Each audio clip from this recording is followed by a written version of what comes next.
Hey guys, welcome to the study with Mayank. मैं हूं आपका मयंक और आज ला रहा हूं मैं आपके लिए एनसीईआरटी ज्योग्राफी क्लास 12 से।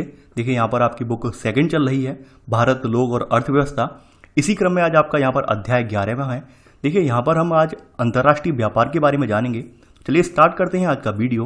देखते हैं मैं क्या क्या डिस्कस करना है यहाँ पर और क्या क्या नोट डाउन करना है।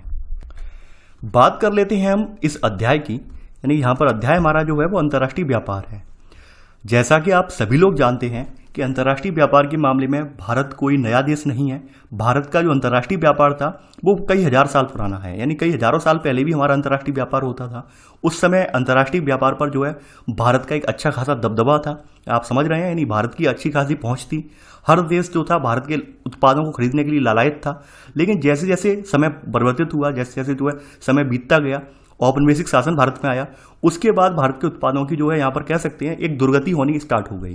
दुर्गति होने का रीजन भी आप जानते हैं, अंग्रेजों ने पूरी तरह से हतोत्साहित किया यहाँ के व्यापारियों को, यहाँ के बुनकरों को, और ऐसे करके हमारी जो अंतर्राष्ट्रीय व्यापार में एक छवि बनी हुई थी, अंतर्राष्ट्रीय व्यापार में एक पहुंच बनी हुई थी, वो कहीं ना कहीं खत्म हो गई। तो आप समझ रहे हैं कि लगभग 200 सालों तक अंग्रेजों ने हमारा अच्छा खासा शोषण किया, और उस शोषण में हमारे जो है अंतर्राष्ट्रीय व्यापार वाली जो पूरी धाक जमी हुई थी, यानी विदेशी बाजारों में हमारी पहुंच बनी हुई थी, वो बहुत हद तक कम हो गई। ऐसे में जैसे ही जब 18वीं सदी में आकर जो आपका औद्योगिकरण स्टार्ट हुआ, तो औद्योगिकरण स्टार्ट होने से जो यूरोप है, यूरोप वाले जो देश हैं वो उभरे, और साथ ही साथ जो है अमेरिका में भी उसी समय औद्योगिकरण स्टार्ट हो गया। तो ऐसे करके फिर अंतर्राष्ट्रीय व्यापार में इन देशों की पहुंच बढ़ गई। तो हम ये देखेंगे, यानी हम ये जान चुके हैं, इतिहास के बारे में भी जान चुके हैं कि किसी समय में भारत की पहुंच जो होती है अंतर्राष्ट्रीय व्यापार में, एकाधिकार ही था भारत का और चीन का। लेकिन धीरे धीरे करके जैसे जैसे हम जो है औपनिवेशिक शासन में घिरते चले गए हैं, वैसे वैसे अंतर्राष्ट्रीय व्यापार से हमारी जो पहुंच है वो कम होती चली गई है। तो उसका दंश जो है हमें झेलना पड़ा है, और कहीं ना कहीं जो है देश आज़ाद होने के बाद हमने प्रयास भी किए हैं, लेकिन प्रयास हमारी पूरी तरह से सफल नहीं हो पाए हैं। तो यहाँ पर इस चैप्टर में हम वही सब चीज़ों का मूल्यांकन करेंगे। वास्तविकता यही है कि हम इस चैप्टर के तहत उन चीज़ों का मूल्यांकन करेंगे कि वर्तमान में हमारा जो अंतर्राष्ट्रीय व्यापार हो रहा है, जो विभिन्न देशों के साथ व्यापार हो रहा है, वो किस तरह का व्यापार है। क्या हम उन लोगों को ज़्यादा जो है एक्सपोर्ट कर पा रहे हैं, या फिर हम उन देशों से ज़्यादा इम्पोर्ट कर रहे हैं। क्या हम जो एक्सपोर्ट कर रहे हैं, क्या उसका माल, उस माल का जो प्राइस है या फिर हम कह सकते हैं वैल्यू है, वो वहाँ से आयात करने वाली वैल्यू की जिससे ज़्यादा है या कम है, वो हम सब चीज़ें यहाँ पर देखेंगे। तो अंतर्राष्ट्रीय व्यापार जो है किसी देश के लिए सबसे ज़्यादा महत्वपूर्ण चीज़ होती है। अगर मान लेते हैं कोई देश अंतर्राष्ट्रीय व्यापार में सबसे ज़्यादा कीमती वस्तुएं कहीं दूसरी देश में भेजता है, और तो इससे क्या होता है, इससे लाभ ये होता है कि देश की जो संपत्ति है, देश का जो कह सकते हैं संपत्ति कैपिटल है, वो बढ़ता चला जाता है। वहीं कोई देश मान लेते हैं कहीं दूसरे देश से जो है लगातार सामान मंगाता है और अपने देश से कुछ भी आयात निर्यात नहीं कर पा रहा है, यानी अपने देश से कोई सामान बाहर नहीं बेच पा रहा है, तो ऐसे में क्या होता है, उस देश की जो परिसंपत्तियां वगैरह होती हैं, उस देश का सोना चांदी या धन जो होता है, वो दूसरे देशों की तरफ जाने लगता है, और ऐसे करके देश जो है ये निर्धन का निर्धन होता चला जाता है। तो ये बातें आप सब जानते हैं। बेसिकली ये कॉन्सेप्ट जो है अर्थशास्त्र का कॉन्सेप्ट है, यहाँ पर इसे थोड़ा सा ब्रीफ में रखा गया है, पूरा डिटेल में नहीं है, पूरा सा जो है ब्रीफ में रखा गया है। वैसे तो इसके बारे में आप पहले ही पढ़ चुके हैं, माइक्रो और मैक्रो इकोनॉमिक्स में आपने देख भी लिया था इसके बारे में। तो अंतर्राष्ट्रीय व्यापार करते क्यों है, सबसे पहली बात यह है, अंतर्राष्ट्रीय व्यापार सभी देशों के लिए लाभदायक होता है। रीजन यही है कि कोई भी देश आत्मनिर्भर नहीं है, यानी कि हर देश को कुछ ना कुछ सामान की जरूरत पड़ती है। हो सकता है किसी देश के पास टेक्नोलॉजी हो, लेकिन उसके पास प्राकृतिक संसाधन नहीं हो, तो प्राकृतिक संसाधनों के लिए जापान जैसे देश को बाहर से आयात करना पड़ेगा, अपनी टेक्नोलॉजी का निर्यात करना पड़ेगा। तो हर देश कोई आत्मनिर्भर नहीं है, यानी किसी ना किसी देश को कुछ ना कुछ सामान की आवश्यकता अवश्य पड़ती है। तो इसलिए हम जो है अंतर्राष्ट्रीय व्यापार करते हैं। अगर हम विश्व व्यापार में देखें, तो विश्व व्यापार में जो भारत की भागीदारी है वर्तमान समय में, वो कुल मात्रा का केवल 1% है। यानी विश्व में जितना भी अंतर्राष्ट्रीय व्यापार होता है एक दूसरे देशों के साथ, उन सभी का अगर हिसाब निकालें तो उन सब में भारत का योगदान कितना है, मात्र 1% है। आप समझ सकते हैं।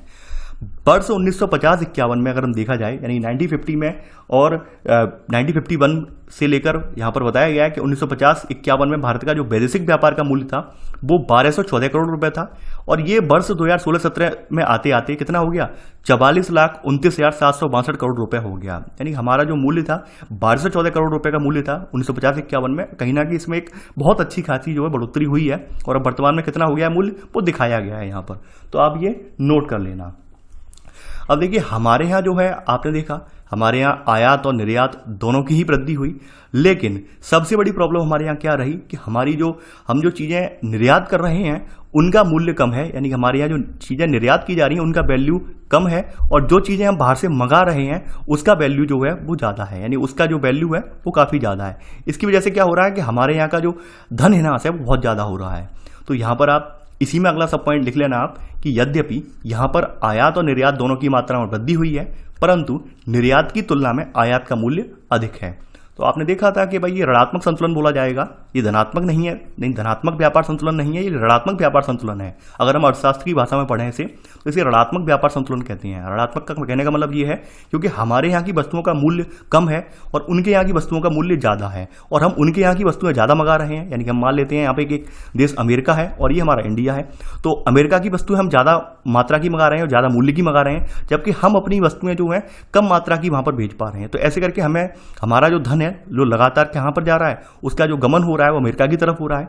तो हमारे ऊपर कहीं ना कहीं कह सकते हैं कि हमारे यहाँ से जो व्यापार का संतुलन है वो कहीं ना कहीं ऋणात्मक है, धनात्मक नहीं। धनात्मक तब होता जब हमारे यहाँ की वस्तुओं का मूल्य ज़्यादा होता और हम अमेरिका से वस्तुएं बहुत ना के बराबर या कम वस्तुएं मंगाते, तो ऐसे करके हमारे यहाँ धनात्मक संतुलन हो जाता, क्योंकि हमारे यहाँ अमेरिका से ढेर सारा पैसा आता, जबकि अब ऐसा यहाँ पर नहीं है। तो आपने यहाँ पर लिख लिया होगा सब पॉइंट करके। आगे बढ़ते हैं। अब देखिए अगली हेडिंग आपकी जो है ये है भारत के निर्यात संगठन के बदलते हुए प्रारूप। नहीं, निर्यात का मतलब होता है एक्सपोर्ट, यानी यहाँ से अपने देश से बाहर जो सामान भेजा जाता है उसको हम कहते हैं एक्सपोर्ट या फिर निर्यात। ठीक है, तो एक्सपोर्ट इंपोर्ट याद रखना। इंपोर्ट का मतलब है बाहर से मंगाना, आयात करना। आया यानी कि साफ साफ वर्ड है आया, और निर्यात का मतलब कि गया यहाँ से। ठीक है, तो ये साफ साफ अपनी हिंट के लिए आप याद रख लेना। कुछ लोग जो है, कुछ अभ्यर्थी मैंने देखा है कंफ्यूज हो जाते हैं आयात निर्यात में, तो कंफ्यूज नहीं होना है यहाँ पर। तो ये एक्सपोर्ट कर रहे हैं, भारत के निर्यात संगठन के बदलते प्रारूप, यानी हमारे यहाँ कितना कितना माल निर्यात होता है, कौन कौन सी मद में कितना % जो है माल निर्यात करते हैं, तो वो हम यहाँ पर देखेंगे। तो हम अपने निर्यात की बात करें तो देखिए निर्यात का यहाँ पर बताया गया है आयात और निर्यात के बारे में। ये आपके देखिए बनाना नहीं है चार्ट, केवल आप समझ लीजिए। ये 2010-11 का सर्वेक्षण है, आर्थिक सर्वेक्षण 2016-17 में प्रसिद्ध हुआ है। 2010-11 की सर्वे है ये।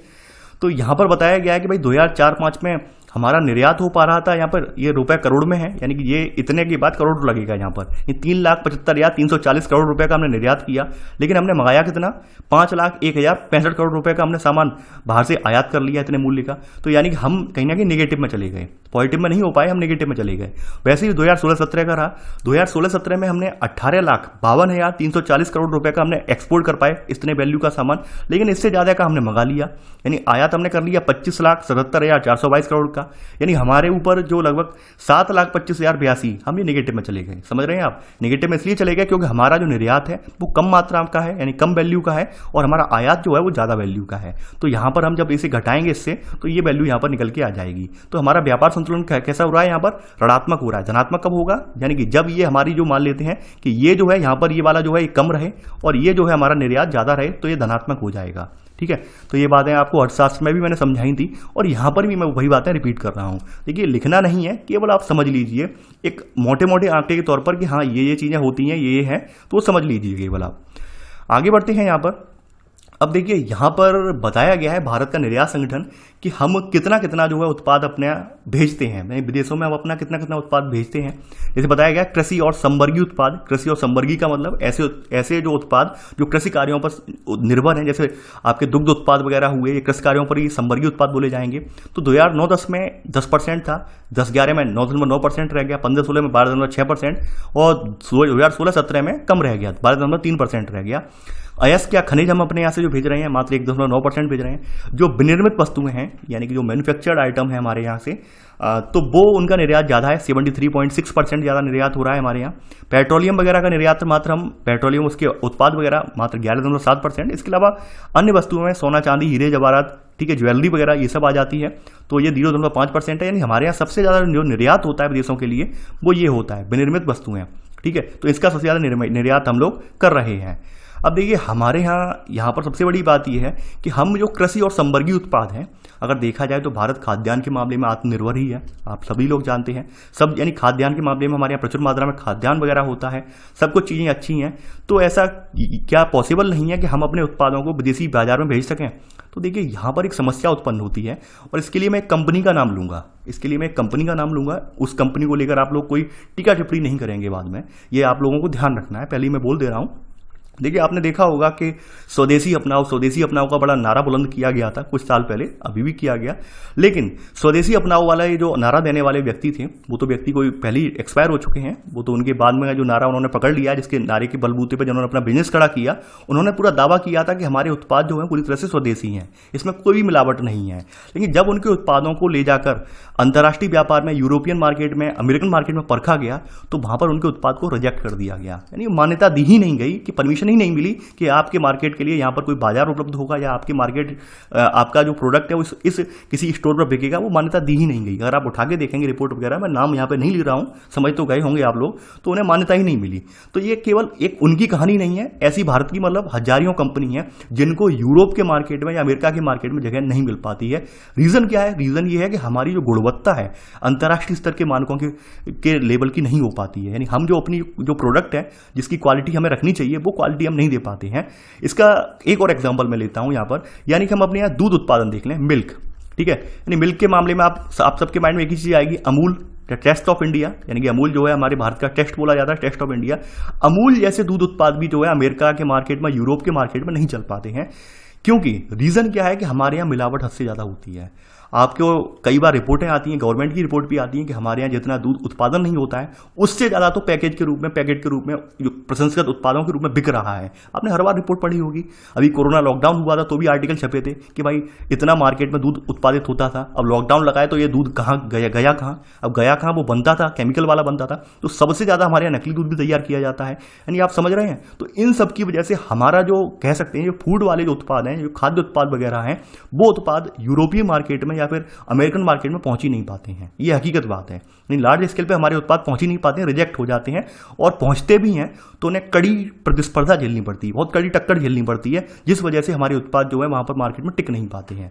आप देखेंगे, अगर आप अमेरिका वगैरह के अगर कहीं मार्केट का देखें या बाजार का देखें, तो वहां देखेंगे वहां पर जो दूध वगैरह है बड़ा ही गुणवत्तापूर्ण होता है वो, और अपने यहाँ के दूध की तुलना में, यानी कि आप अपने यहाँ का दूध का पाउच ले लीजिए और वहाँ के दूध का आप टेस्ट कर लीजिए, जमीन आसमान का अंतर देखने को मिल जाएगा।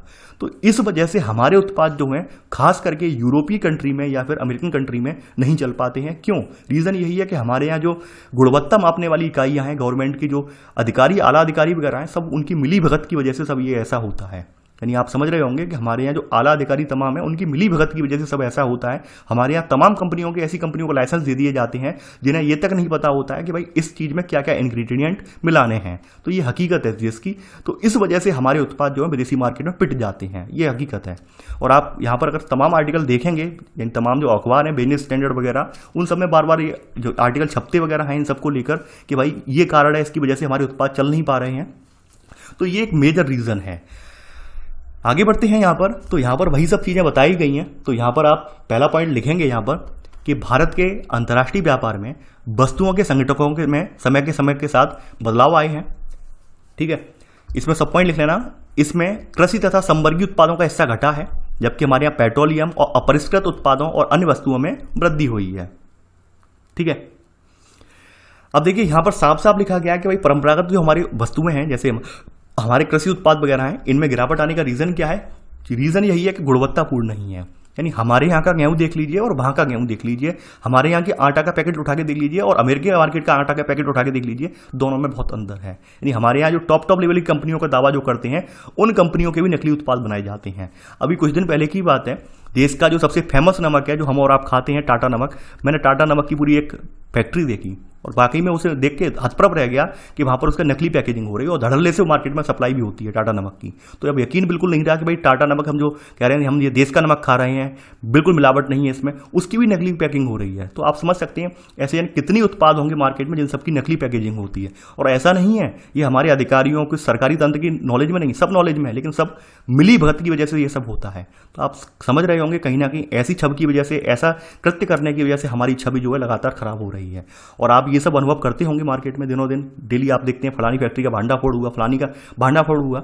कोरोना काल तक में आपने देखा होगा तमाम लोगों ने, तमाम कह सकते हैं मेडिकल उत्पाद या मेडिकल जो प्रोडक्ट बेचने वाली कंपनियों ने नकली सैनिटाइजर, नकली मास्क, जो नकली उत्पाद बनाकर जो है लाखों करोड़ों रुपए छाप दिए, और बाद में भांडाफोड़ भी हुआ 2-4 का। तो ये सब चीज़ें हमारे यहाँ कहीं ना कहीं इन सब पर हमें स्ट्रिक्टली एक्शन लेना होगा, तभी हमारे यहाँ के उत्पाद की गुणवत्ता सुधर पाएगी। तो यहाँ पर सेकंड पॉइंट आप लिखेंगे, परंपरागत वस्तुओं के व्यापार में गिरावट का मुख्य कारण क्या है? कड़ी अंतर्राष्ट्रीय प्रतिस्पर्धा है। हमारे यहाँ कृषि उत्पादों के अंतर्गत क्या क्या आता है? कॉफ़ी, काजू, दाल जैसी परंपरागत वस्तुओं के निर्यात में हमारे यहाँ गिरावट आई है। लेकिन हमारे यहाँ कुछ चीज़ें ऐसी हैं जिनमें, जैसे हमारे यहाँ पुष्प कृषि यानी हॉर्टिकल्चर जिसे बोलते हैं, पुष्प कृषि उत्पाद हैं, ताजे फल हैं, समुद्री उत्पाद हैं, चीनी आदि है, इनके निर्यात में हमारे यहाँ वृद्धि देखी गई है। तो ये आप यहाँ पर सेकंड सब पॉइंट नोट कर लेना, ठीक है। पुष्प कृषि का मतलब है हॉर्टिकल्चर वगैरह के उत्पाद हैं, ताजे फल वगैरह हैं, समुद्री उत्पाद वगैरह हैं, चीनी आदि में हमारे यहाँ वृद्धि देखी गई है। अगर हम बात करें यहाँ पर थर्ड पॉइंट में, तो 2016-17 के दौरान जो विनिर्माण क्षेत्र में हमारे भारत का कुल निर्यात था वो 73.6% की हमारे यहाँ भागीदारी थी विनिर्माण सेक्टर में। यानी विनिर्माण का मतलब छोटे छोटे जो पार्ट्स वगैरह बनते हैं, तमाम मशीनरी वगैरह के, उन सबको हमारे यहाँ सबसे ज़्यादा भागीदारी उसी में थी हमारी। तो यहाँ थर्ड पॉइंट आपने नोट कर लिया होगा। आगे देखते हैं। अब देखिए, भारत का जो है विदेश व्यापार में मणिरत्न आभूषण भी भेजे जाते हैं बड़ी मात्रा में। तो चौथा पॉइंट लिख लेना, भारत के विदेश व्यापार में मणिरत्नों तथा आभूषणों की एक व्यापक हिस्सेदारी है। ये आपका चौथा पॉइंट हो गया। तो आपने ये देख लिया कि हम निर्यात क्या क्या कर रहे हैं। निर्यात हम क्या क्या कर रहे हैं, तो निर्यात में हमारी यहाँ मात्रा ज़्यादा किसकी है? विनिर्मित वस्तुओं की है। आगे बढ़ते हैं। अब अगली हेडिंग है आपकी, भारत के आयात संगठन के बदलते प्रारूप। यानी कि आयात जो हम बाहर से विदेशों से सामान मंगा रहे हैं, विदेशों से सामान खरीद रहे हैं, उनमें क्या क्या खरीदा जा रहा है। देखिए, जब देश आज़ाद हुआ था, देश आज़ाद होने के टाइम पर हमारे देश में सबसे बड़ी जो मांग थी, डिमांड थी, वो किसकी थी? फूड की। यानी हमें अनाज चाहिए, क्योंकि अनाज हमारे यहाँ जो हमारे यहाँ अनाज होता नहीं था। अनाज ना होने का रीजन भी आप जानते हैं, क्योंकि जो नीतियां थी अंग्रेजों की नीतियों की वजह से हजारों लाखों एकड़ जो जमीन थी बंजर हो चुकी थी। किसान जो है दाने दाने को मोहताज था। और हम भी कहीं ना कहीं हमारे यहाँ देश खाद्यान्न में आत्मनिर्भर नहीं होने की वजह से हमें अमेरिका, कनाडा जैसे देशों पर निर्भर रहना पड़ता था। वहाँ से हमारे यहाँ जो है अनाज आता था। तो 1950-60 में अगर आयात में देखें तो वहाँ पर हमारे यहाँ खाद्यान्न की मात्रा में बहुत ज़्यादा वृद्धि थी। खाद्यान्न बहुत ज़्यादा मात्रा में हम मंगाते थे। तो यहाँ पर आप लिखेंगे इसमें पहला पॉइंट कि 1950 एवं 60 के दशक में आयात की प्रमुख वस्तुएं खाद्यान्न, पूंजीगत माल, मशीनरी एवं उपस्कर आदि थे। पूंजीगत माल का मतलब बड़े बड़े उद्योगों के लिए, जिनमें बहुत अच्छी खासी पूंजी लगती है, बड़ी बड़ी मशीनरी जो मंगाई जाती है, वो मशीनरी इसमें आ जाती है। उपस्कर का मतलब होता है इक्विपमेंट वगैरह, जैसे कृषि इक्विपमेंट वगैरह हैं, मेडिकल इक्विपमेंट वगैरह हैं, ठीक है, या फिर और भी इक्विपमेंट वगैरह जो होते हैं वो उपस्कर में आ जाते हैं। उन्हें इक्विपमेंट कहते हैं उपस्कर को, यानी कि हिंदी में इसे उपस्कर और अंग्रेजी में इक्विपमेंट कहते हैं। तो तमाम इक्विपमेंट, मेडिकल इक्विपमेंट वगैरह हैं, शल्य क्रिया वाले जो इक्विपमेंट वगैरह हैं, वो सब उपस्कर इसी में आ जाते हैं, ठीक है। तो शुरुआत में हम ये मंगाते थे, और सबसे आगे यहाँ पर हमारा रहता था खाद्यान्न। लेकिन जैसे ही हमारे यहाँ हरित क्रांति हुई 1970 के दशक में, तो हरित क्रांति की सफलता के बाद क्या हुआ? खाद्यान्नों का आयात पूरी तरह से हमने रोक दिया। यानी खाद्यान्नों की अब जरूरत नहीं रही। सबसे अच्छी बात हमारे यहाँ देश में ये हुई है। यानी सबसे बड़ा योगदान इसके लिए नेहरू जी का है, और नेहरू के बाद MS स्वामीनाथन का है। तो यहाँ पर सबसे बड़ी बात यही है कि हमारा खाद्यान्नों का आयात एकदम रोक दिया गया है। लेकिन सबसे बड़ी बात यह है कि भाई 1973 में यहाँ पर जो हमारा जो है खाद्यान्नों की आयात की जगह हमने पेट्रोलियम, ये उर्वरक वगैरह ये मंगाते रहे बदस्तूर। ये जो है हमारे यहाँ कम नहीं हुआ, ये चीज़ें आती रहीं। तो यहाँ पर आप लिख लेना सब पॉइंट में कि खाद्यान्नों के आयात की जगह उर्वरकों या पेट्रोलियम ने ले ली। इसी में सब पॉइंट मशीन एवं उपस्कर, विशेष स्टील, खाद्य तेल और रसायन मुख्य रूप से आयात व्यापार की रचना करते हैं। यानी हम इन सब चीज़ों में, खाद्यान्न तो कम हो गया, लेकिन खाद्यान्नों के बाद हमने मशीन हुआ, इक्विपमेंट वगैरह हुए, और खास करके स्टील की विभिन्न प्रकार थी, स्टील की जो अच्छे क्वालिटी की स्टील वगैरह थी, तो इन सब का हम यहाँ पर पहले आयात करते थे, बाहर से मंगाते थे। तो यहाँ पर ये सब चीज़ों की वजह से हमारे यहाँ क्या हुआ? लगातार हमारा धन जो है बाहर जा रहा था, और ऊपर से पेट्रोलियम की कीमत लगातार उछाल आता जा रहा था। तो पेट्रोलियम की कीमत में उछाल आने की वजह से क्या हो रहा था कि हमारे देश की एक बहुत बड़ी क्षति हो रही थी। यानी हमारे देश का धन बहुत तेज़ी से बाहर जा रहा था। तो यहाँ पर वो आपने देख लिया, यहाँ पर सब पॉइंट नोट कर लिया। अब देखिए पेट्रोलियम वगैरह की आवश्यकता हमें क्यों पड़ती है। आवश्यकता साफ साफ है, औद्योगिक देश है हमारा, यानी हम औद्योगिकरण देश में, हमारे देश में औद्योगिकरण जो फल फूल रहा है, पनप रहा है, तमाम उद्योग धंधे चल रहे हैं, उनकी डिमांड पूरी करने के लिए, उनमें रॉ मटेरियल की पूर्ति करने के लिए, उन्हें मशीनरी की पूर्ति करने के लिए हमें ये सब चीज़ें मंगानी पड़ती हैं। क्योंकि इस समय तक हमारे देश में कोई बड़े कारखाने, बड़ी टेक्नोलॉजी के उद्योग धंधे विकसित नहीं हो पाए थे जो हमारे यहाँ सामान बनाया लिया जाता। तो हमें आज भी जो है, अब तो हमारे यहाँ कुछ चीज़ें विकसित हो गई हैं, लेकिन उस समय तक अगर देखा जाए 1950 या 70-80 के दशक तक हमारे यहाँ जो बड़ी बड़ी मशीनरी वगैरह है, किसी पूंजीगत उद्योग को स्थापित करने वाली मशीनरी वगैरह है, जैसे रिएक्टर वगैरह स्थापित किए जाते हैं, उनकी जो पूरा जो अंदर का सेटअप वगैरह है, वो सब हम कहाँ बाहर से मंगाते थे, बाहर से आयात करते थे। अब तो बहुत हद तक 40-50% उसके जो इक्विपमेंट है या मशीनरी है भारत में बना लेते हैं, लेकिन फिर भी हमें कुछ चीज़ें उत्पाद आयात करनी पड़ती हैं। तो यहाँ पर आप अगला पॉइंट यहाँ पर लिखेंगे। अब देखिए सेकंड पॉइंट में यहाँ पे साफ साफ कहा गया है, निर्याताभिमुख उद्योगों, यानी जो उद्योग ऐसे हैं जो निर्यात करते हैं और घरेलू क्षेत्र की बढ़ती हुई मांग के कारण हमें पूंजीगत वस्तुओं के आयात में एक स्थिर वृद्धि होती रही है। यानी हमारे जो निर्यात करने वाले उद्योग हैं, तो निर्यात करने वाले उद्योगों में भी जो मशीनरी है और कुछ सामान, जरूरी सामान, टेक्नोलॉजी वगैरह है, उसका आयात करने की वजह से हमारे क्या हुआ है कि हमारे आयात में लगातार वृद्धि हमें देखने को मिली है। अब जैसे यहाँ बताया गया है कि हम गैर वैद्युतिक मशीनरी मंगाते हैं, इसके अलावा परिवहन के उपकरण वगैरह मंगाते हैं, परिवहन उपस्कर, परिवहन के इक्विपमेंट वगैरह मंगाते हैं, धातुओं को विनिर्मितियाँ, यानी धातुओं को तैयार करने वाली जो मशीनरी वगैरह है वो हम वहाँ से मंगाते हैं। इसके अलावा मशीनी औजार, पूंजीगत वस्तुओं में लगने वाली और भी जो सामग्री है, ये सब हमारी मुख्य मदें पूंजीगत वस्तुओं के तहत आती हैं, जिन सब का हम आज भी आयात करते हैं। इसके अलावा भारत के आयात में और भी चीज़ें आयात होती हैं। तो और चीज़ें आयात होने में यहाँ बताया गया है क्या क्या आयात होता है। जैसे यहाँ पर थर्ड पॉइंट में बताया गया है, भाई भारत के आयात में अन्य प्रमुख वस्तुओं में मोती होता है, उपरत्न होते हैं, स्वर्ण चांदी, क्योंकि स्वर्ण चांदी तो हमारे यहाँ निकाली जाती है, स्वर्ण हमारे यहाँ नहीं निकाला जाता है, स्वर्ण हमारे यहाँ नहीं है ज़्यादा इसकी खाना है। धातु में अयस्क है, धातु छीजन है, यानी धातु का छीजन वगैरह होता है, एक विशिष्ट प्रकार की धातुएं होती हैं, तो उनको अलौह धातुएं कुछ हम मंगाते हैं, इलेक्ट्रॉनिक वस्तुएं आदि हम, ये सब चीज़ें आज भी हम बाहर से आयात करते हैं, जिसकी वजह से हमारा यहाँ आयात का मूल्य बढ़ जाता है। तो आपने थर्ड पॉइंट नोट कर लिया होगा। आगे बढ़ते हैं। अब देखिए यहाँ पर अगली हेडिंग जो आपकी है, ये हेडिंग ये है कि यहाँ पर आपकी हेडिंग है भारत के आयात व्यापार की दिशा। यहाँ पर ये बताया गया है कि भाई हम कौन सी जगह से, कौन से प्रदेश से कितना माल आयात कर रहे हैं, उसके बारे में यहाँ पर जिक्र किया गया है। तो यहाँ पर यूरोप से हम करते हैं, यहाँ पर इसके देखिए टेबल बना लेना, और ये करोड़ रुपए में है इसकी मूल्य। तो ये हम यूरोप से करते हैं, लगभग 2016-17 का आंकड़ा है 4 करोड़, यानी कि लगभग 4.25 करोड़ को मान सकते हैं, अब बढ़ गया होगा, या 4 करोड़ ही मान लें। तो 4 लाख करोड़ रुपए का हम यहाँ से आयात करते हैं। अफ्रीका से सबसे कम हो रहा है, अफ्रीका से हमारे यहाँ 19,332 करोड़ रुपए का आयात हो रहा है। उत्तरी अमेरिका से हमारे यहाँ 1,95,332 करोड़ का आयात हो रहा है। लैटिन अमेरिकी देश, इसमें हम दक्षिण अमेरिका के देश भी शामिल कर लेते हैं, तो लगभग यहाँ पर 1,15,762 करोड़ रुपए का यहाँ पर आयात हो रहा है। सबसे ज़्यादा आयात हमारा जो होता है वो एशिया और आसियान देशों से होता है, और एशिया में भी सबसे ज़्यादा आयात हम जो करते हैं वो चाइना से करते हैं। यानी हम जो कह रहे हैं चाइना पर हमारी निर्भरता कम हो जाएगी, चाइना पर निर्भरता हमारी इतनी जल्दी कम नहीं होने वाली, यानी चाइना से हम इतनी जल्दी अलग नहीं हो पाएंगे, क्योंकि हमारे यहाँ छोटी से छोटी चीज़ें भी हम जो है उनके लिए चाइना पर डिपेंड हैं। तो यहाँ पर आप समझ रहे हैं चाइना का बहुत बड़ा हिस्सा, यानी कि एशिया और आसियान देशों से लगभग 15,44,520 करोड़ रुपए का हमारे यहाँ आयात होता है। ये आपके सामने आंकड़े हैं, गवर्नमेंट के आंकड़े हैं, ये मेरे आंकड़े नहीं हैं, यानी आर्थिक सर्वेक्षण 2016-17 के आंकड़े हैं ये, तो आपने ये नोट कर लिए होंगे। अब देखिए भारत ऐसा नहीं है, तमाम सरकारें आती हैं, सरकारें बनती हैं, सब लोग अपने अपने उद्देश्य लेकर चलते हैं, सब लोग अपने अपने वादे करते हैं। तो भारत सरकार जो वर्तमान में है उसने भी ये उद्देश्य लिया है कि भाई आगामी 5 वर्षों के दौरान अंतर्राष्ट्रीय व्यापार में अपनी हिस्सेदारी को दोगुना करना है हमें। तो उसके लिए उसने कुछ नीतियां अपनाई हैं, जैसे आयात उदारीकरण करना है, यानी कि किसी दूसरे देश के उत्पाद के लिए किसी बिना रोक टोक के हम अपने आने देंगे, बाहर से आयात करते हैं उनके आयात में करों में कमी करेंगे, तो इसकी वजह से क्या होगा, अन्य देश भी हमारे यहाँ के उत्पाद के लिए करों में कमी करेंगे, डी लाइसेंसिंग करेंगे। तो कुछ ऐसे यहाँ पे प्रक्रिया अपनाने की बात भी कही गई है, इन पर कार्य भी हो रहा है, आप केवल यहाँ तक लिख लीजिए।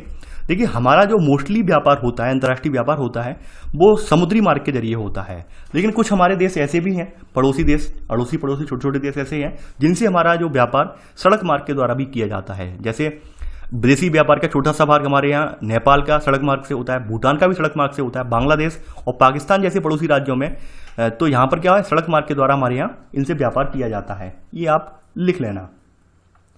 तो आपने यहाँ पर ये नोट कर लिया होगा कि भाई भारत का जो विदेशी व्यापार है तो ये दिशा कैसी है, कहाँ से कैसे हो रहा है, तो यानी मोस्टली तो हमारे यहाँ किसके द्वारा हो रहा है, समुद्री और वायुमार्ग के द्वारा हो रहा है। लेकिन हमारे जो अड़ोसी पड़ोसी देश हैं यहाँ से हमारे यहाँ जो है कह सकते हैं सड़क मार्ग के द्वारा हो रहा है। अब अगली हेडिंग यहाँ पर है समुद्री पत्तन अंतर्राष्ट्रीय व्यापार के प्रवेश द्वार के रूप में। कल आपने ये बात देखी थी कि हमारे यहाँ जो बाहर के अनुरूप देखें तो बाहर के अनुरूप 95% जो माल है वो समुद्री पत्तन के जरिए मंगाया जाता है, यानी 70% कीमत के हिसाब से देखें 70%, वैसे बाहर के अकॉर्डिंग 95% बाहर जो है हमारा समुद्री पत्तन के जरिए ही मंगाया जाता है। तो समुद्री पत्तन का एक विशेष महत्व है। इसके अलावा अगर हम भारत का सामरिक स्थिति देखें, भारत की भौगोलिक स्थिति देखें तो आप देख सकते हैं भारत यहाँ पर इसके जो पश्चिम में है अरब सागर, नीचे जो है हिंद महासागर, इधर बंगाल की खाड़ी है। तो कहीं ना कहीं भारत की अवस्थिति इस प्रकार की है कि यहाँ पर एक लंबी तटरेखा है 7517 किलोमीटर या 7516 किलोमीटर की लंबी जो हमारी द्वीपों सहित तटरेखा है। तो हमें यहाँ पर एक बड़ा एडवांटेज मिला है इस तटरेखा के होने की वजह से कि हम हमारे तमाम पत्तन वगैरह यहाँ पर विकसित हो पाए हैं और इन पत्तनों की वजह से हमारा अंतर्राष्ट्रीय व्यापार में एक अच्छा खासा योगदान भी हो पाया है। तो उन पत्तनों का यहाँ पे जिक्र करेंगे और पत्तनों के बारे में हम लिखेंगे। देखिए हमारे यहाँ टोटल अगर देखा जाए, अभी आप लिखना नहीं है मैं लिखवा दूंगा, टोटल अगर हमारे यहाँ प्रमुख पत्तन देखे जाए तो प्रमुख पत्तन 12 प्रमुख पत्तन है। इसके अलावा 200 छोटे छोटे पत्तन हैं।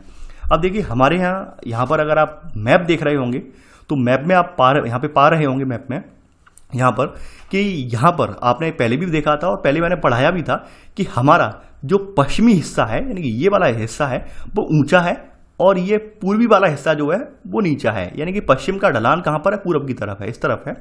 और पश्चिमी हिस्सा ऊंचा होने की वजह से कटा छटा भी है यहाँ पर। तो कटा छटा होने की वजह से यहाँ पे पत्तन वगैरह पश्चिमी वाली साइड पर बहुत ज़्यादा विकसित हो पाए हैं। पूरब वाली साइड पे पत्तन जो है कम है, पूरब वाली साइड पे पत्तन कम है। तो ये आप पहले भी पढ़ चुके हैं, जब ज्योग्राफी आप पढ़ रहे थे तो आपने देख लिया था कि भाई पश्चिमी वाला हिस्सा हमारा ऊंचा है, पूर्वी वाला हिस्सा हमारा कम ऊंचा है। तो ये चीज़ आपने जो है यहाँ पे पढ़ ली है। यहाँ पर प्रमुख पत्तनों में आपका कांडला गुजरात, मुंबई महाराष्ट्र, मरमगांव मंगलूर, मरमगांव गोवा वाला है, मंगलुरु है, ठीक है, कोच्चि है, तूतीकोरिन है, फिर चेन्नई यहाँ पर है, मैं यहाँ पर हाईलाइट कर दे रहा हूँ केवल, विशाखापट्टनम में अभी लिखेंगे इन सब के बारे में, पारादीप है, फिर हल्दिया है और अंदर जाकर फिर हल्दिया के बाद जो है अंदर जाकर कोलकाता है। तो ये कुछ हमारे पत्तन है, 12 प्रमुख पत्तन है। तो 12 प्रमुख पत्तनों का हम यहाँ पर 1 बाय 1 करके हम यहाँ पर नोट डाउन करेंगे, ठीक है। तो पहले तो इनके बारे में हम जान लेते हैं, थोड़ा सा लिख भी लेते हैं। देखिए आप सभी लोग जानते हैं ये पत्तन जो है हमारा जो मोस्टली व्यापार अंतर्राष्ट्रीय व्यापार होता है किसी भी देश का, तो भारी और स्थूल सामान का व्यापार जो है समुद्री मार्ग के जरिए ही होता है। तो भारत में जो है पूर्वी तट की अपेक्षा पश्चिमी तट पर पत्तन अधिक हैं। पहला पॉइंट आप ये नोट कर लेना, नोट कर लिया होगा।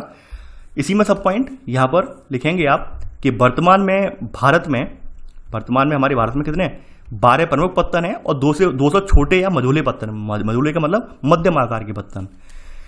प्रमुख जो पत्तन है हमारे जो फेमस जो मतलब बड़े बड़े पत्तन है 12 प्रमुख पत्तन, उनके लिए नीतियां बनाने का कार्य कौन करता है? उनके लिए नीतियां जो है वो केंद्र सरकार बनाती है और उनका रेगुलेशन यानी उनका नियामक भी केंद्र सरकार ही करती है, वही करती है। वहीं छोटे छोटे जो पत्तन हैं इनके लिए नीतियां वगैरह कौन बनाता है? राज्य बनाते हैं। और इनका रेगुलेशन जो है यानी नियामक वगैरह कौन कार्य करता है? नियमन का वो करता है यहाँ पर छोटे राज्य करते हैं, यानी राज्य करते हैं, ठीक है। तो आपने यहाँ पर पहले के तीनों सब पॉइंट नोट कर लिए होंगे। पत्तन के बारे में आप सभी लोग जानते हैं, अंतर्राष्ट्रीय व्यापार के लिए ऐसा नहीं है कि अभी से हों, बहुत पहले से रहे हैं हमारे यहाँ पत्तन। बस ये है कि यूरोपियों के आगमन के बाद पत्तनों का विकास और किया गया है और ऐसे करके हमारे यहाँ औपनिवेशीकरण को यहाँ पर सफल बनाने में इन पत्तनों ने एक अहम योगदान भी दिया है। तो ये बात आप जानते हैं, यानी अंग्रेज इन पत्तनों की दम पर हमारे यहाँ एक लंबे समय तक राज कर पाए हैं। तो आगे बढ़ते हैं यहाँ पर। अब देखिए कल आपने रेलवे के बारे में भी देखा था कि रेलवे के विकास करने का उद्देश्य क्या था। 1853 में जो रेलवे का जो प्रयोग किया गया था, रेलवे का विकास किया गया था, उसका उद्देश्य क्या था? उसका उद्देश्य यही था कि हमारे इंटीरियर भाग जो है यानी भारत के अंदरूनी भाग जो है जहाँ से हमें माल निकालना है, तो उस माल को द्रुत गति से यानी स्पीड से एकदम तीव्र गति से निकालकर हम पत्तनों तक पहुंचा दें। पत्तनों से वो माल कहाँ तक? हमारे जो यूके यानी कि आप देख सकते हैं ब्रिटेन वगैरह तक वो माल पहुंचाया जा सके। तो इसलिए हमने ट्रेन का विकास किया था। तो ऐसे करके ट्रेन का विकास करने से क्या था कि हमारे जो अंदरूनी इलाके थे, बहुत ज़्यादा जो स्थानीय बाजार थे या क्षेत्रीय बाजार थे, वो भी अंतर्राष्ट्रीय बाजारों तक कहीं ना कहीं जुड़ पाए। ऐसे करके उसका नेगेटिव इंपैक्ट तो पड़ा, लेकिन पॉजिटिव एस्पेक्ट आज की डेट में देखें तो उसका पॉजिटिव एस्पेक्ट यही है कि हमारा जो अंदरूनी प्रदेश था वो भी आज पत्तनों से जुड़ पाया है रेल मार्गों के जरिए। तो ये सब चीज़ें आप जानते हैं। तो धीरे धीरे करके अंग्रेजों ने जितना किया वो किया, लेकिन आज़ादी के बाद हमारे यहाँ क्या क्या हुआ पत्तनों के क्रम में वो भी हम देखेंगे। देखिए आज़ादी के टाइम पर जब देश का विभाजन हुआ तो देश के विभाजन के फलस्वरूप यहाँ पर दो फेमस पत्तन थे हमारे, कराची पत्तन बहुत इंपॉर्टेंट, और इसके अलावा एक चटगांव पत्तन था। ये दोनों पत्तन जो थे हमारे हाथ से चले गए और ये कहीं ना कहीं व्यापार के प्रमुख साधन थे, कराची पत्तन भी और चटगांव पत्तन भी। कराची पत्तन का अगर इतिहास देखेंगे तो कराची पत्तन का इतिहास जो है सिंधु घाटी सभ्यता यानी कि हड़प्पा मोहनजोदड़ो के काल से है। तब इसका नाम कराची पत्तन नहीं था, लेकिन यहाँ से जो व्यापार उस समय भी होता था, कराची वाले पत्तन वाले एरिया से भी व्यापार होता था। अगर आप इतिहास उठा के देखेंगे तो कराची पत्तन ऐतिहासिक दृष्टि से, सामरिक दृष्टि से बहुत इंपॉर्टेंट था। लेकिन वही दुर्भाग्य की बात है, जब देश का विभाजन हुआ तो ये दो पत्तन जो थे हमारे यहाँ से चले गए। तो आप यहाँ पर अब अगला पॉइंट लिखेंगे, यहाँ पे सेकंड पॉइंट, कि देश के विभाजन के समय भारत के दो अति महत्वपूर्ण पत्तन अलग हो गए। इसमें पहला सब पॉइंट, कराची पत्तन पाकिस्तान में चला गया और चिटगांव या चटगांव पत्तन तत्कालीन पूर्वी पाकिस्तान और अब उसे जो बांग्लादेश में चला गया, यानी पूर्वी पाकिस्तान 16 दिसंबर 1971 को बांग्लादेश देश बन गया है। ये बात आप जानते होंगे। तो ये सेकंड का सब पॉइंट आपने नोट कर लिया होगा। अब देखिए, ये जो पत्तन हमारे यहाँ से चले गए, अब ऑब्वियस सी बात है इनकी कमी तो हमें खलेगी। तो इसके कमी को यानी इनकी क्षतिपूर्ति करने के लिए हमने दो पत्तन और विकसित किए। तो ऐसे करके हमारे यहाँ कांडला पत्तन और कोलकाता का डायमंड हार्बर जो है, ये पत्तनों का इनका विकास हमने किया है। तो यहाँ पर इसी में सब पॉइंट लिखेंगे, सेकंड सब पॉइंट, कि इस क्षतिपूर्ति के लिए पश्चिम में कांडला तथा पूर्व में हुगली नदी पर कोलकाता के पास डायमंड हार्बर का विकास हुआ। यानी कि ये क्षतिपूर्ति हमारी जो कराची पत्तन वाली और चटगांव पत्तन वाली क्षतिपूर्ति थी, इसको पूरा करने के लिए हमने दो पत्तनों का विकास किया। तो वो आपने सेकंड का सेकंड पॉइंट लिख लिया है यहाँ पर। अगर हम आज की डेट में देखें तो आज की डेट में आप देख रहे होंगे यहाँ पर कि आपके पहले के समय में जो पत्तनों का विकास करने का जो दायित्व था वो गवर्नमेंट का था, लेकिन गवर्नमेंट भी अब ये देख रही है कहीं ना कहीं इन पत्तनों में आधुनिकता की होड़ है, और गवर्नमेंट अपने जो है लगातार पत्तनों को और आधुनिक बनाने के लिए इनका जो प्राइवेटाइजेशन कर रही है। तमाम प्राइवेट कंपनियां, अडानी ग्रुप्स वगैरह हैं, ये इसे खरीदती जा रही हैं। तो यहाँ बताया गया है भारत की पत्तनों की आधुनिकीकरण की निजी उद्यमियों के हाथ में दे दिया गया है, गवर्नमेंट ने निजी उद्यमियों के हाथ में दे रही है। तो ये सब चीज़ें तो आती जाती रहेंगी, ये चीज़ें लिखने की लायक नहीं है कि गवर्नमेंट अब कर रही है इनका नियमन या प्राइवेट कंपनियों के हाथ में दे दिया है। वो करंट का क्वेश्चन है और करंट में आपको सब पता होगा ये। तो यहाँ पर अभी वर्तमान में अगर हम देखें तो भारतीय पत्तनों का जो नौभार है, यानी जो सामान हमारे यहाँ लाया जाता है, तो नौभार की जो क्षमता थी हमारे यहाँ वो 1951 में 20 मिलियन टन थी और 2016 में ये बढ़कर 837 मिलियन टन से अधिक बढ़ गई। यानी हमारे यहाँ जो नाव वगैरह इनसे सामान लाया जाता है, इनको इकट्ठा करने की या इनको वहाँ पे खड़ा करने की जो क्षमता थी वो अब हमारे यहाँ कितनी है, 837 मिलियन टन से अधिक बढ़ गई है। अब हमारा सबसे पहला पत्तन जो है, यानी हमारी जो पश्चिमी एरिया पर पत्तन है कांडला वाला। तो सबसे पहले कांडला पत्तन से ही हम स्टार्टिंग करेंगे। तो देखिए यहाँ पर कांडला पत्तन से स्टार्टिंग हो गई है आपकी कांडला। देखिए मैं तो आप लोगों से कहूँगा कि आप लोग ये मैप बना लेंगे तो ज़्यादा बेटर रहेगा, आपको याद रहेगा, ठीक है, कि कौन सा पत्तन कहाँ पर है। तो मैप बना लीजिए, या फिर अब आपके पास ऑक्सफोर्ड एटलस वाली किताब है तो वहाँ पर देख लीजिए। दोनों ही विकल्प हैं आपके पास। और आपसे मैं बार बार बोल चुका हूं, अगर आप जियोग्राफी के स्टूडेंट हैं तो आपके लिए ऑक्सफोर्ड एटलस नितांत आवश्यक है, आपको लेना ही लेना चाहिए। लेकिन फिर भी आप लोग नहीं ले रहे हैं, और ये भी मैंने बता दिया था अमेजन, फ्लिपकार्ट दोनों जगह मिल जाती है, हिंदी इंग्लिश दोनों में मिल जाती है, फिर भी आप लोग कंफ्यूज हैं। तो आपको ये तो किताब मंगा लेनी चाहिए, जो आपके लिए बहुत इंपॉर्टेंट भी है। तो यहाँ पर कांडला पत्तन की बात हो रही है, तो चौथा पॉइंट डालेंगे हम। देखिए कांडला पत्तन एक ज्वारीय पत्तन है। आपको कुछ बात और बता देता हूँ यहाँ पर पत्तन के बारे में। पत्तन उन जगहों पर बहुत ज़्यादा अच्छी तरह से विकसित हो पाते हैं जहाँ पर जो तट है, तट ऊंचाई पर होता है और यहाँ पर क्या है, ये पानी भरा रहता है ऐसे करके। तो यहाँ पर पत्तन वगैरह जो है अच्छे से विकसित हो पाते हैं। तो ये एक सकरी खाड़ी है, यहाँ पर सकरी खाड़ी में आप समझ रहे हैं पानी जब लगातार भर जाता है इसमें, यानी ज्वार आता है, हाई टाइड आता है, हाई टाइड आने की वजह से क्या होता है, अच्छा खासा पानी भर जाता है। समझ रहे होंगे आप कि बड़े बड़े जहाज होते हैं, तो बड़े बड़े जहाज़ों की तली जो है ज़मीन पर ना रख जाए, तो ऐसे करके बड़े बड़े जहाज यहाँ पर आसानी से पहुँच जाते हैं। तो ये क्या है, कांडला आपका एक तटी, यानी कि कांडला वाला जो पत्तन आपका जो है ये कहीं ना कहीं एक ज्वारी पत्तन है, ज्वारी बंदर का बोला जाता है ये। तो आप चौथा पॉइंट लिखेंगे यहाँ पर, जैसा मैं लिखवा रहा हूँ वैसा ही लिखेंगे कि कांडला को वर्तमान में दीनदयाल पोर्ट ट्रस्ट में कन्वर्ट कर दिया गया है। इसका नाम जो है दीनदयाल पोर्ट रख दिया गया है, ठीक है, दीनदयाल पोर्ट ट्रस्ट रख दिया गया है नाम इसका, ध्यान रखना आप, करंट का ही क्वेश्चन है, दीनदयाल पोर्ट ट्रस्ट रख दिया गया है। तो यहाँ पर चौथा पॉइंट लिखेंगे, कांडला ब्रैकेट में दीनदयाल पोर्ट ट्रस्ट कच्छ की खाड़ी के मुहाने पर अवस्थित, कहाँ की खाड़ी के मुहाने पर अवस्थित, कच्छ की खाड़ी के मुहाने पर अवस्थित एक ज्वारीय पत्तन है। यानी कि ज्वार जो आते हैं, ज्वार के अकॉर्डिंग ही यहाँ पर जो है जल ऊपर नीचे जाता है, तो ये क्या है, एक ये ज्वारीय पत्तन है, ये लिख लेना आप। चौथा पॉइंट आपने नोट कर लिया होगा। अब देखिए ये जो पत्तन है, ये पत्तन हमारे यहाँ पर खास करके पश्चिमी हिस्सा जो हमारा है, राजस्थान वगैरह, यूपी वगैरह, एमपी वगैरह, उनके लिए सामान भेजता ही भेजता है, उत्तर पश्चिमी भागों की जरूरतें पूरी करता है। इसके अलावा ये मुंबई पत्तन पर दबाव घटाने के लिए ये विकसित किया गया है। तो यहां पर लिख लेना सब पॉइंट, इसे देश के पश्चिमी एवं उत्तर पश्चिमी भाग की जरूरतों को पूरा करने और मुंबई पत्तन पर दबाव घटाने के लिए विकसित किया गया। यहां पर इस पत्तन के प्रमुख उत्पाद कौन कौन से हैं, चौथे का सेकंड सब पॉइंट।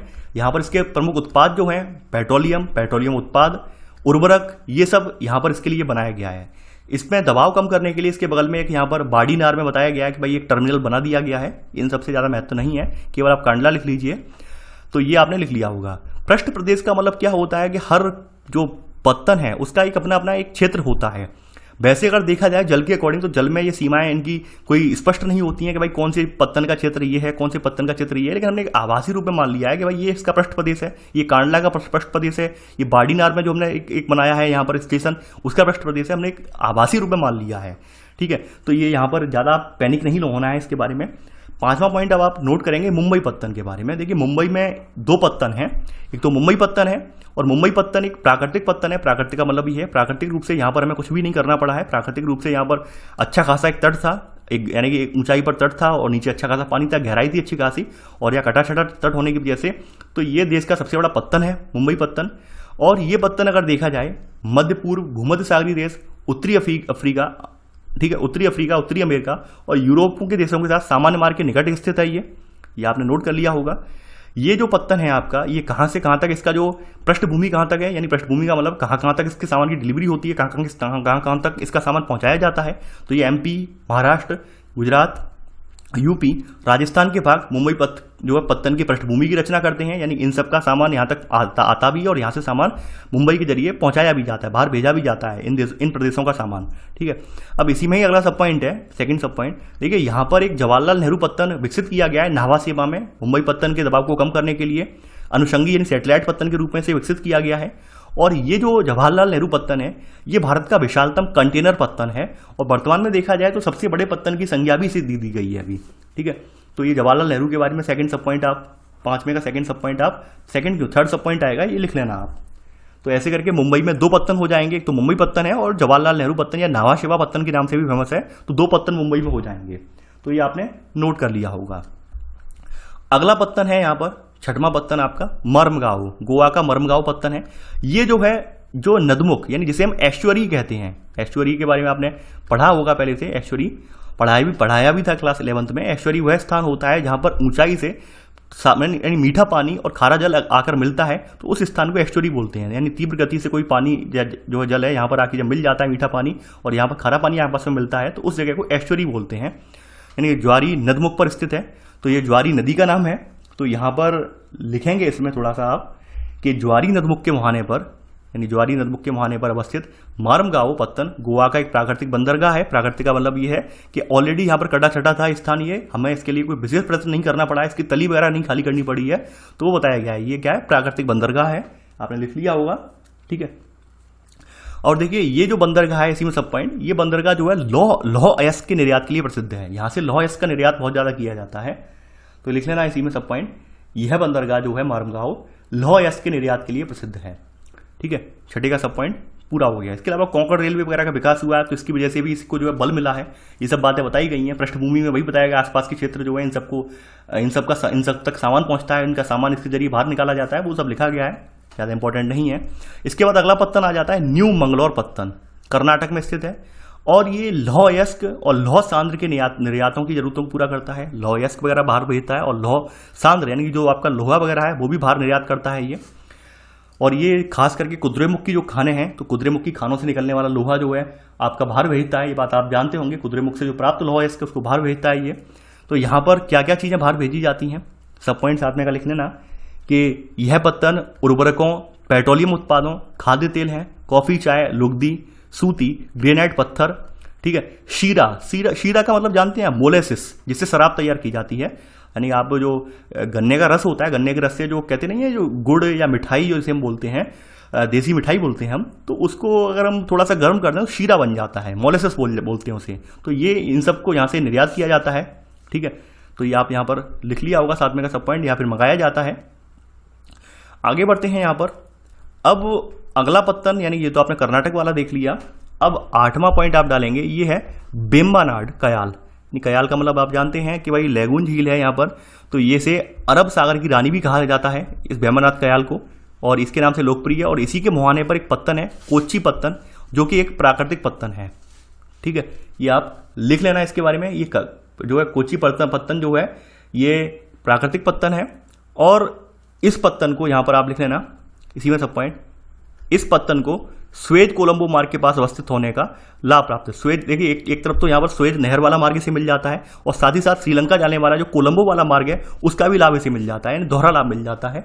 और अगर हम देखें इस वाले पत्तन को, तो ये पत्तन सबसे बड़ा शिपयार्ड बंदरगाह है, यानी कि यहाँ पर आप लिख लेना है इसी में सब पॉइंट।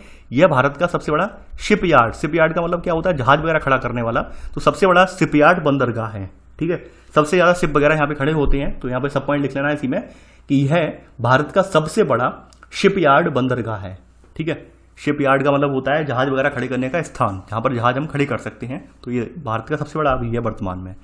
नवा पत्तन आपका जो है ये है कोलकाता पत्तन। देखिए अब क्या हुआ, ये नवा पत्तन कहाँ से स्टार्ट हो गया, अब आपको मैं फिर से दिखा देता हूँ, थोड़ा मैप पर चलते हैं। यहाँ से लेकर यहाँ तक के इन्होंने कवर कर लिए पश्चिम वाले, यहाँ से लेकर यहाँ तक के। अब ये यहाँ से लेकर यहाँ तक के कवर कर रहे हैं, यानी यहाँ से लेकर यहाँ तक के कवर कर रहे हैं। पूर्व से मैंने पूर्व में उत्तर से लेकर दक्षिण तक के कवर कर रहे हैं, यानी ये ऐसे नहीं चले बल्कि ऊपर से चल रहे हैं, तो कंफ्यूज मत होना आप लोग। ठीक है, तो यहाँ पर आ जाते हैं हम कोलकाता पत्तन पर। नवा पॉइंट आपका जो है ये कोलकाता पत्तन के बारे में है। कोलकाता पत्तन की बात करें तो कोलकाता पत्तन हुगली नदी पर अवस्थित है, और ये बंगाल की खाड़ी वाला हिस्सा है। इससे 128 किलोमीटर अंदर है, यानी कि ये बंगाल की खाड़ी जो पड़ती है, यहाँ पर फिर से मैप में आता हूँ मैं, तो बंगाल की खाड़ी से यहाँ से 128 किलोमीटर अंदर जाकर है। थोड़ा सा मैं साफ कर देता हूँ इसे, तो अच्छे से समझ में आ जाएगा इसे। यहाँ पर अगर इसे हम देखें तो ये जो पत्तन है आपका ये वाला, ये यहाँ से यानी यहाँ से अंदर की तरफ अवस्थित है, यहाँ पर अंदर की तरफ अवस्थित है। और हल्दिया वाला हिस्सा जो है ये पहले पड़ जाता है, हल्दिया पहले बनाया गया है, कोलकाता बहुत अंदर है जाकर। ठीक है, और कहाँ पर स्थित है, हुगली नदी पर स्थित है। तो आप यहाँ पर लिखेंगे नवा पॉइंट कि कोलकाता पत्तन हुगली नदी पर अवस्थित है, जो बंगाल की खाड़ी से 128 किलोमीटर स्थल में अंदर स्थित है। और इसका विकास किसके द्वारा, ये आप जानते हैं, अंग्रेजों के द्वारा किया गया। इसका विकास अंग्रेजों के द्वारा किया गया था, लिख लेना आप इसी में ही। ठीक है, देखिए अगर देखा जाए तो इस पत्तन की महत्ता कम हो गई है। कम होने का काफ़ी सारे रीजन है। पहली बात यह है कि यहाँ पर विशाखापट्टनम वाला पत्तन है, पारादीप वाला है। इसके अलावा अनुषंगी पत्तन के रूप में हमने हल्दिया वाला पत्तन इससे पहले विकसित कर दिया है। क्योंकि बात यह है, दिक्कत यहाँ पर क्या आती है कोलकाता पत्तन में, क्योंकि यहाँ पर सिल्ट वगैरह यानी नदी में, जो हुगली नदी में लगातार गाद वगैरह जमा हो जाती है, तो गाद वगैरह जमा होने की वजह से जो बड़े बड़े जहाज होते हैं वो यहाँ अंदर तक नहीं पहुँच पाते हैं, कोलकाता तक नहीं पहुँच पाते हैं। उसके लिए हमने हल्दिया पर यानी कि बाहर के मुहाने पर एक पत्तन बना दिया है, यानी बड़े बड़े जो जहाज वगैरह वो यहाँ पर रोक लिए जाते हैं, छोटे छोटे जहाज जो है कोलकाता तक पहुँच जाते हैं। तो ये यहाँ पर इसकी कहानी है थोड़ी सी। तो यहाँ पर लिख लेना नामे का सब पॉइंट कि इस पत्तन ने विशाखापट्टनम, पारादीप और उसकी अनुषंगी पत्तन हल्दिया, ठीक है, हल्दिया के कारण अपनी सार्थकता काफी हद तक खो दी है। ये आपने नमे का पहला सब पॉइंट लिख लिया होगा। अब यहाँ पे सेकंड सब पॉइंट, इसकी समस्या क्या है, समस्या भी लिख लीजिए। यहाँ पर कोलकाता पत्तन जो है हुगली नदी के द्वारा लाई गई गाद की समस्या से जूझता रहा है, यानी कि मेन चीज क्या है, समुद्र से दूर है। इस वजह से यहाँ पर कोलकाता जो है, कोलकाता में जो नदी है हुगली नदी, उसमें लगातार सिल्ट जमा होती रहती है, गाद वगैरह जमा होती रहती है, तो यहाँ पर बड़े बड़े जहाज यहाँ पर नहीं आ पाते हैं। ये जो पत्तन है कोलकाता वाला, सबसे ज़्यादा जो आपके यहाँ पर आसपास के जो पड़ोसी देश हैं वो इसका प्रयोग ज़्यादा करते हैं। तो इन सब के अतिरिक्त यह पत्तन हमारे भूटान, नेपाल जैसे जो स्थलरुद्ध पड़ोसी देश हैं इनके लिए भी सुविधाएं प्रदान करता है। ये आपने लिख लिया होगा। अब देखिए यहाँ पर ही हमने एक इसी के तहत हमने एक अगला पत्तन डाउन स्ट्रीम में विकसित किया है, हल्दिया पत्तन। तो चौथा पॉइंट लिख लेना, हल्दिया पत्तन कोलकाता से 105 किलोमीटर अंदर अनुप्रभा डाउन स्ट्रीम पर स्थित है, यानी पहले पड़ जाता है ये। यहाँ पर डाउन स्ट्रीम का मतलब ये है कि अंदर वाला हिस्सा थोड़ा अप स्ट्रीम में बोला गया, अप स्ट्रीम का मतलब ऊंचाई के हिसाब से, तो ये यहाँ पर पहले शुरुआत में पड़ जाता है, कोलकाता वाला यहाँ पे पड़ता है जाकर। ठीक है, थोड़ा सा आप समझ लीजिए। यहाँ पर देखिए, यहाँ पर दिखाया गया है हल्दिया वाला ये पहले पड़ रहा है और ये वाला हिस्सा पहले बाद में पड़ रहा है। तो ये डाउन स्ट्रीम पर स्थित है, ये लिख लेना आप, यहाँ पर आपने लिख लिया होगा। ठीक है, और इसका निर्माण क्यों किया गया, इसी में आगे इसका निर्माण कोलकाता पत्तन की संकुलता घटाने के लिए किया गया। चौथे सब पॉइंट का ए सब पॉइंट, ये जो है स्थूल नौभार यानी भारी सामान, लौह यश, कोयला उत्पाद, ये सब, ठीक है, तो इन सब का निपटान हैंडल करता है। ये आपने कोलकाता पत्तन और हल्दिया पत्तन के बारे में देख लिया है। इसके बाद आपका अगला पत्तन जो आता है ये आता है उड़ीसा का पारादीप वाला। तो पारादीप पत्तन के बारे में हम देखते हैं। अगली जो हेडिंग है आपकी यहाँ पर, सॉरी एक सेकेंड, कहाँ पर थे, तो अगली हेडिंग है आपकी 10वीं हेडिंग होगी, आई होप 10वीं हेडिंग है पारादीप पत्तन। देखिए पारादीप पत्तन की बात करें तो ये जो है 100 किलोमीटर दूर अंदर ही स्थित है, महानदी के डेल्टा पर स्थित है। और देखा जाए तो इसका जो पोताश्रय है बहुत ज़्यादा गहरा है और भारी पोतों के लिए सबसे ज़्यादा अनुकूल है। ये सबसे ज़्यादा इसका पोताश्रय जो है, जहाँ पर जहाज वगैरह खड़े होते हैं, ये सबसे ज़्यादा गहरा पोताश्रय है, सबसे ज़्यादा गहरा पत्तन है ये, ठीक है। तो ये आपने लिख लिया होगा। और खास करके लिए ये किसके लिए मतलब फेमस है, ये जो है बड़े पैमाने पर लौह के निर्यात और निपटान के लिए विकसित किया गया है। यानी यहाँ से इसके बगल में उड़ीसा, झारखंड, छत्तीसगढ़, इन सबको लाभ मिलता है। तो ये 10वें का सब पॉइंट लिख लिया होगा, दोनों सब पॉइंट लिख लिए होंगे। अगला जो है विशाखापट्टनम वाला है, विशाखापट्टनम। देखिए विशाखापट्टनम की अगर बात करें तो विशाखापट्टनम सबसे गहरा, यानी विशाखापट्टनम अगर देश का बात की जाए तो विशाखापट्टनम जो है देश का सबसे गहरा प्राकृतिक बंदरगाह है। तो 11वां पॉइंट लिखेंगे, विशाखापट्टनम सबसे गहरा प्राकृतिक बंदरगाह है, ठीक है। और यहीं पर एक जगह स्थित है डॉल्फिन नोज, यहाँ पर एक जगह स्थित है, इसी पत्तन पर ही पड़ती है डॉल्फिन नोज। तो डॉल्फिन नोज बोली जाती है, वो डॉल्फिन नोज यहीं पर स्थित है, डॉल्फिन नोज यहीं पर स्थित है, ठीक है। और ये जो पत्तन है, ये पत्तन बताया गया है कि आंध्र प्रदेश में भू आबद्ध पत्तन है। ये मतलब इनकी जो ये है, ये छोट चट्टान बालू वगैरह काट कर इसको बाद में समुद्र से जोड़ा गया है। तो इसमें ये अब सब पॉइंट लिख लेना, इसी में आगे सब पॉइंट 11वें का अगला सब पॉइंट लिख लेना कि विशाखापट्टनम आंध्र प्रदेश में भूआबद्ध पत्तन है, जिसे ठोस चट्टान और बालू को काटकर समुद्र से जोड़ा गया है, ठीक है। ये आप लिख लेना। तो आपने इसके बारे में नोट कर लिया होगा जो है विशाखापट्टनम के बारे में। आगे बढ़ते हैं, अब चेन्नई पत्तन पर आ जाते हैं, यानी अब आपका बार है चेन्नई पत्तन की। अगर हम बात करें यहाँ पर, चेन्नई पत्तन पूर्वी तट पर स्थित सबसे पुराने पत्तनों में से एक है और एक कृत्रिम पत्तन है जिसे 1859 में बनाया गया था। खास करके तमिलनाडु और पुडुचेरी जो है इसके पृष्ठ प्रदेश में आ जाते हैं। यह आपने लिख लिया होगा, यह आपका चेन्नई पत्तन है, ठीक है। अब इसी में ही यहाँ पर सब पॉइंट, तमिलनाडु में एक विकसित पत्तन है एन्नोर पत्तन, ये चेन्नई के उत्तर में स्थित है और ये चेन्नई पत्तन का दबाव कम करने के लिए बनाया गया। फिर यहीं पर आगे है तूतीकोरिन पत्तन। देखिए तूतीकोरिन पत्तन जो है ये भी चेन्नई पत्तन का दबाव कम करने के लिए बनाया गया था, ठीक है। तो ये आपने नोट कर लिया होगा। देखिए तूतीकोरिन पत्तन जो है थोड़ा सा विवादास्पद है, इसके बारे में कहीं कहीं पर, यानी कि मैं फिर से बता दे रहा हूं, यहां पर तूतीकोरिन के बारे में ये बताया गया है कि तूतीकोरिन जो पत्तन है ये आपकी क्लास 10th की जो किताब है उसमें ये, यानी समकालीन भारत द्वितीय जो भाग है उसमें तूतीकोरिन को यहाँ पर एक प्राकृतिक पोताश्रय बताया गया है, जबकि गवर्नमेंट की जो ऑफिशियल वेबसाइट है जो है उस वेबसाइट के अंतर्गत तूतीकोरिन को कृत्रिम पत्तन बताया गया है। तो आप ध्यान रखना ये कृत्रिम पत्तन है, यानी कि एनसीईआरटी गलत हो सकती है लेकिन अभी जो आधुनिक वेबसाइट है, वेबसाइट पर सही लिखा है ये कृत्रिम पत्तन है। तो यहाँ पर ऐसे करके आपने पत्तनों का जिक्र कर लिया है। नीचे जो है हवाई रूट का जिक्र किया गया है और हवाई रूट का जिक्र यहाँ पर हवाई अड्डों के बारे में पूरी तरह से जानकारी नहीं दी गई है और हवाई अड्डों के बारे में हम कहीं आगे चलकर, यानी आपकी स्टैंडर्ड बुक जो है आपकी माजिद हुसैन वगैरह वाली, तो उससे हम यहाँ पर आपको एमसीक्यू वगैरह करवा देंगे। यहाँ पर हम ये हवाई अड्डे वाला पूरा नहीं करवाएंगे क्योंकि हवाई अड्डों के बारे में इसमें कुछ ज़्यादा नहीं लिखा है।